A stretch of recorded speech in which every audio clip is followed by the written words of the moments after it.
భవిష్యత్తు ప్రపంచ దేశాలు మనల్ని ఎదగనిస్తాయా లేదా, మన బలహీనతలు ఏంటని చూస్తారు. ఆంధ్రప్రదేశ్ కోస్ట్ లైన్ మనకు ఎంత బలమో అది మనకంత బలహీనత కూడా.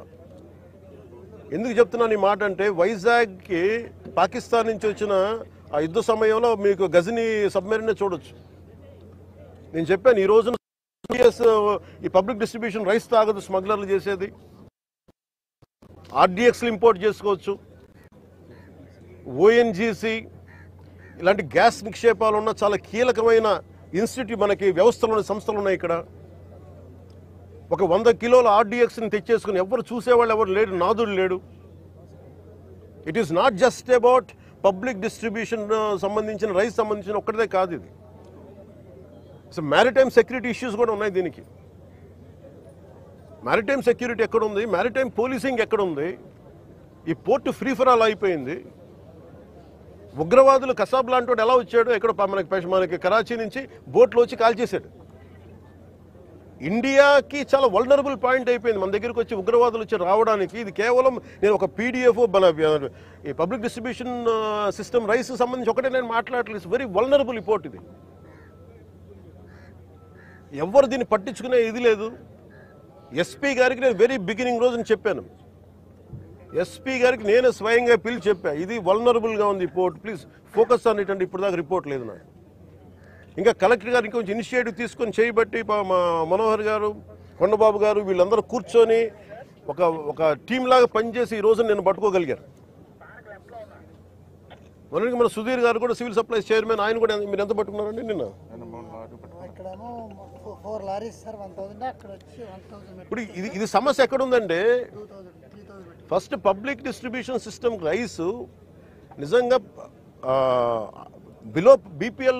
బిలో పవర్టీ లైన్లో ఉన్న వాళ్ళకి కనీసం వాళ్ళకి అవసరానికి తిండి కానీ ఇవన్నీ అందించడం, బియ్యం.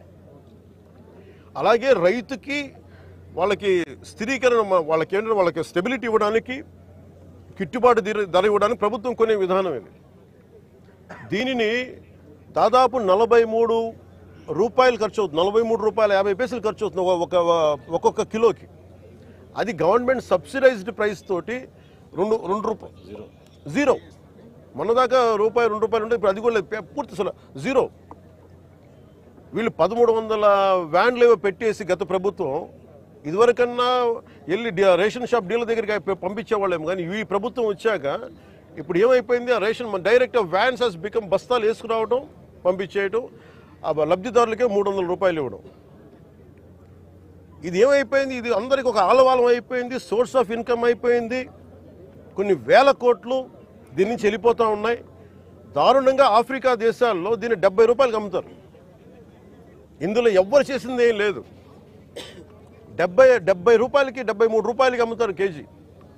నాకు నిజంగా అనిపించింది ఏంటంటే, నిజంగా మనం ఈరోజు ప్రధానమంత్రి గారు చేసే ఈ విదేశాంగ విధానంలో మనం 70 రూపాయలు కానీ ఆఫ్రికా దేశాలకి ఇవన్నీ మనకి ఇట్లాంటి తప్పులు జరగకుండా ఉంటే కనీసం 43 రూపాయలకి ఇస్తే మనం దేశ పరపతి పెరుగుద్ది. మనకి అన్యాయంగా అకారణంగా స్మగ్లర్ల చేతిలోకి వెళ్ళిపోతుంది.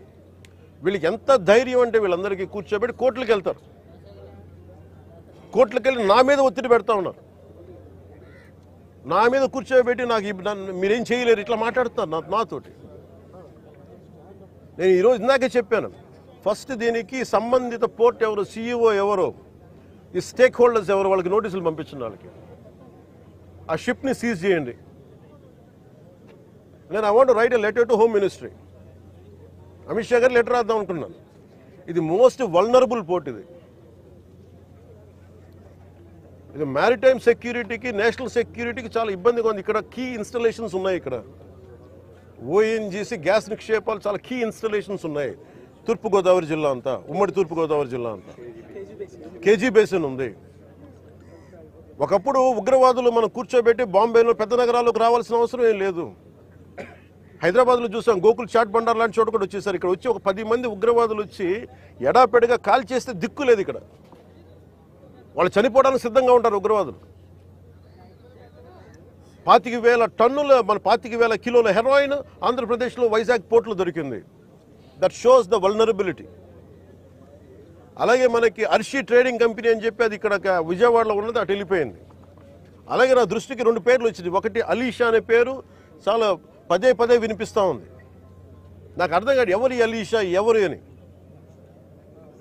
అలాగే ఇందాక చూస్తే దాదాపు 16 కంపెనీలు ఉన్నాయి. ఇందాక మనకి కొండబాబు గారు కూడా నేను ఒకటే చెప్తా ఉన్నాను, మనోహర్ గారికి కానీ సుధీర్ గారికి కానీ మేమందరం కూర్చోబెట్టి ఇందాక మనం బోట్లు వెళ్తాం మాట్లాడుకున్నట్టు, it is not about one individual. Smuggling అలవాటు అయిన వాళ్ళు, క్రిమినల్ యాక్టివిటీస్కి అలవాలం అయిపోతే tomorrow it will be RDX,